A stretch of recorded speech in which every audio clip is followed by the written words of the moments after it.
আয়াত ৭৭ ولقد أوحينا إلى موسى أن أسر بعبادي فاضرب لهم طريقا في البحر يبسا لا تخاف دركا ولا تخشى অনুবাদ আর আমরা অবশ্যই মূসার প্রতি ওহী করেছিলাম এ মর্মে যে আমার বান্দাদেরকে নিয়ে রাতে বের হন, সুতরাং আপনি তাদের জন্য সাগরের মধ্য দিয়ে এক শুষ্ক পথের ব্যবস্থা করুন, পিছন থেকে এসে ধরে ফেলার আশঙ্কা করবেন না এবং ভয়ও করবেন না।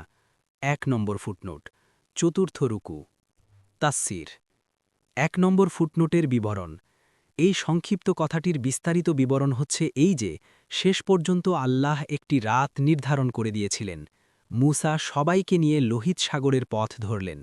ফিরাউন একটি বিশাল সেনাবাহিনী নিয়ে পশ্চাদ্ধাবন করতে করতে ঠিক এমন সময় পৌঁছে গেল যখন এ কাফেলা সবেমাত্র সাগরের তীরেই উপস্থিত হয়েছিল।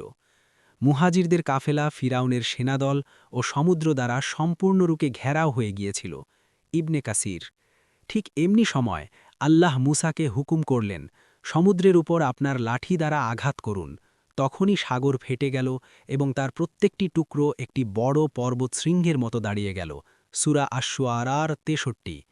সহিহ হাদিসে এসেছে, রসূলুল্লাহ সাল্লাল্লাহু আলাইহি ওয়াসাল্লাম মদিনা আগমন করে দেখতে পেলেন যে ইয়াহুদিরা মহররমের ১০ তারিখ সাওম পালন করছে। তিনি তাদেরকে প্রশ্ন করলে তারা বলল, এদিন মূসা ফিরাউনের উপর জয় লাভ করেন। তখন নবী সাল্লাল্লাহু আলাইহি ওয়াসাল্লাম বললেন, আমরা তাদের চেয়েও মূসার বেশি নিকটের, সুতরাং তোমরাও সাওম পালন করো। বুখারী ৪৭৩৭।